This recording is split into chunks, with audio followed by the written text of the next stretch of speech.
Hello everyone. So I wanted to do this short tutorial on how to do photo merging in Photoshop. I'll try to keep it as simple as possible and as short as possible.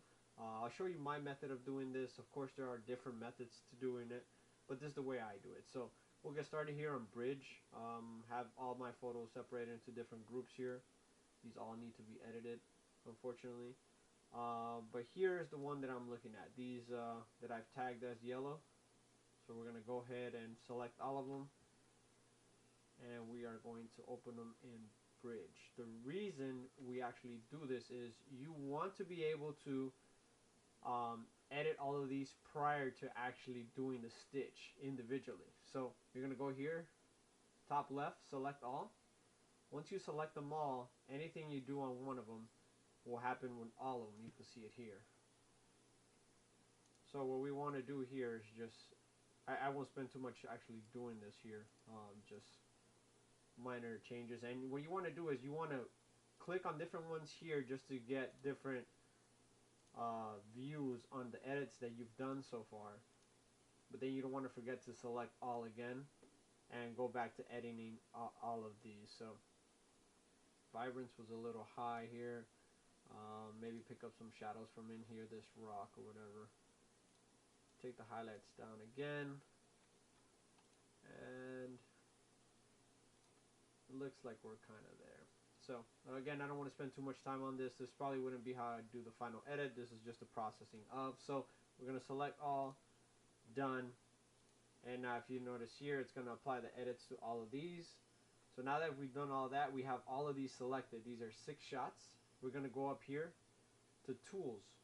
Once we go to Tools, we go down to Photoshop, and we are going to go to Photomerge.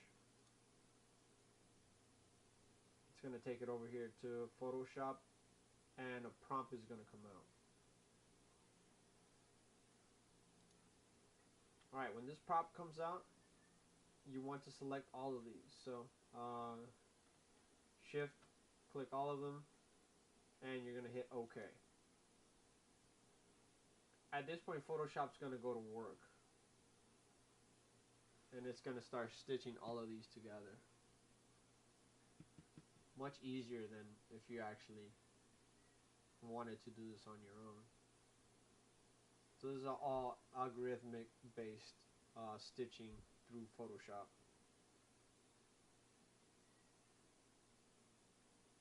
And depending on the size of your files, this may take a lot longer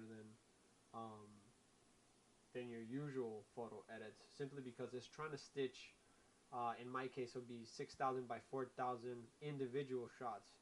So it's going to be a pretty huge file. You can technically make each shot a little bit smaller to make this process a lot faster.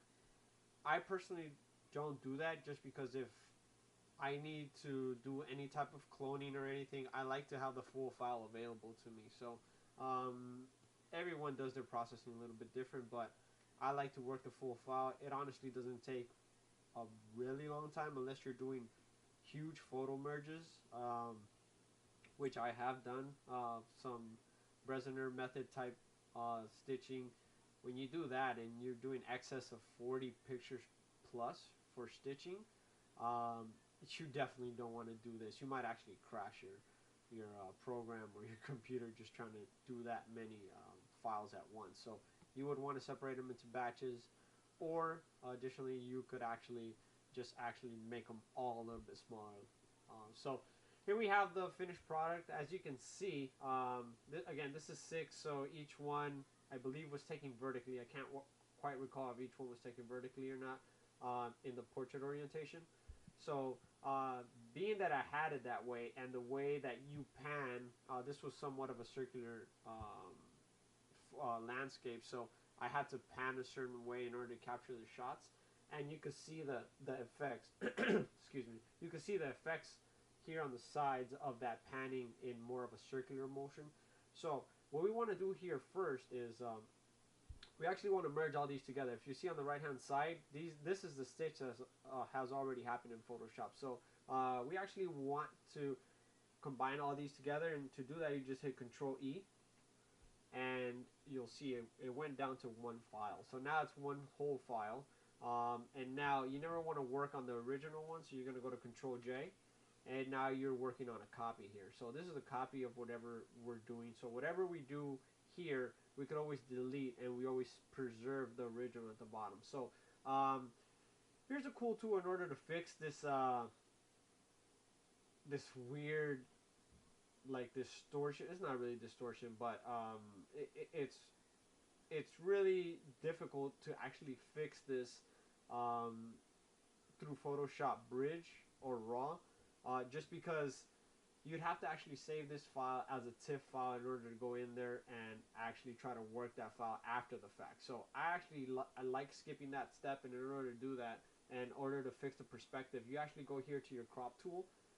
When you go to your crop tool, you right click it, and you will see this. There's a perspective crop tool selection. So what you want to do is you're going to go corner to corner. You want the whole file selected. But at this point, what you're going to do is you're actually going to drag in this left top corner. I'm not sure if you can see it here. You're going to drag it to wherever you actually want the perspective to actually cut into.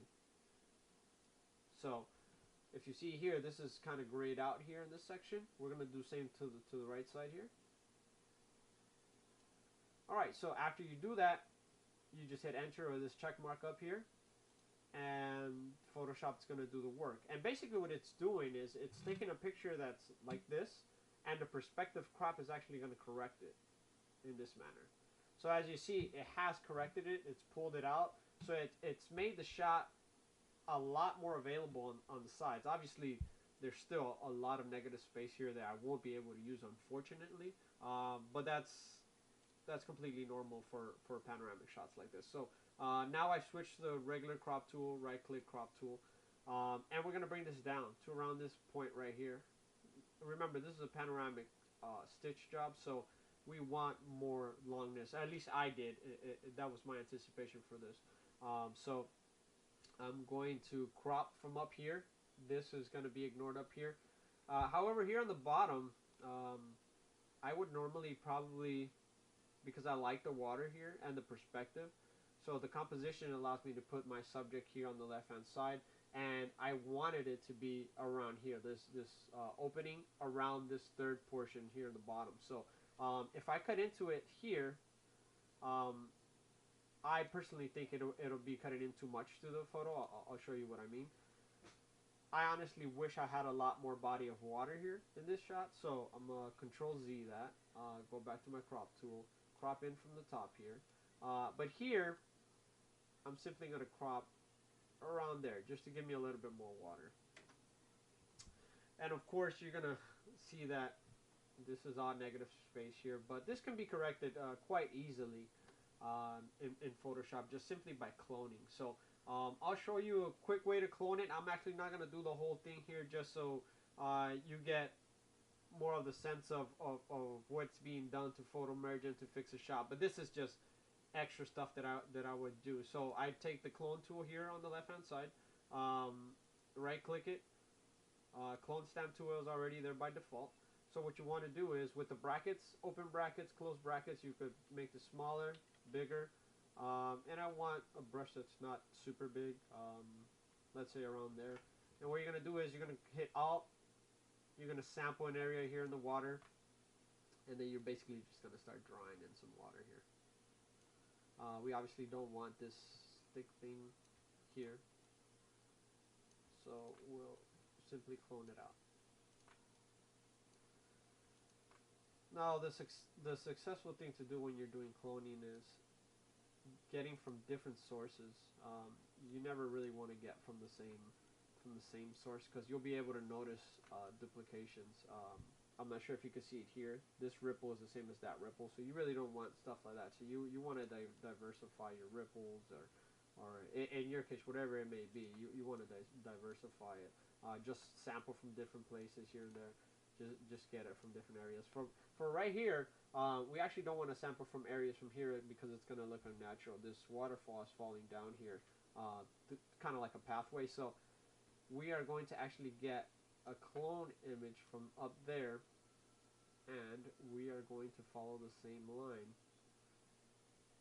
as the waterfall. So it kind of gives you a sense of this would have kept going here, down here, in this area. So you don't want to throw off the perspective of that. And although I said I wasn't going to do this whole thing, you can see how easy it is, and it's really taking no time in order to actually finish this up. And I will be done here shortly with this cloning. There you go. So we got rid of basically the whole, let's just touch up. We got rid of all this area here. I got this extra area that I wouldn't have gotten prior. I still see I have a little thing here where I want to crop.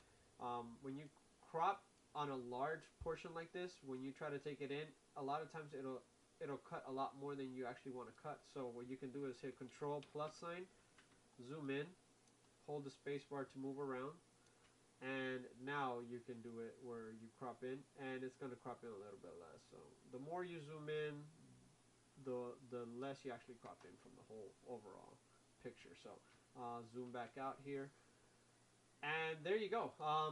That's pretty much how I stitch all my pictures through Photoshop. This shot in particular, when I took it, I thought it was going to be a lot more breathtaking than it actually was. When you were there in real life, there was this sense of grandeur, and it kind of loses some of it here. The perspective, or at least the scaling, is a little difficult to assess. Just to give you some perspective, there was a person that was right up in this top corner here, and they were probably that tiny in this whole thing. So it's very difficult for you to grasp the scale of this thing without a person actually being here. But personally, I think a person being in this shot would have spoiled the shot itself. So it is what it is, and at the end of the day, I kind of liked the shot, but it wasn't as spectacular as I thought it would have been. So I'd probably do some kind of I don't know, some kind of filtering or something. We could go into filters, and we won't get into that, but we have different type of filters here. And Nick collection, if you haven't got the Nick collection for free, here it is. It's great. Now it's free through Google, so make sure you download that for free for Photoshop. And here's Topaz Labs, which is another great filter. I'd probably run it through one of those filters and see if I could get something a little bit more punchy out of this. But I doubt I'd be able to get anything that I would actually consider posting. So that's it in a nutshell. I hope this video was helpful to you guys. Let me know if you have any questions, comments, or anything on, down below. I'd be happy to answer any of them. Have a good day.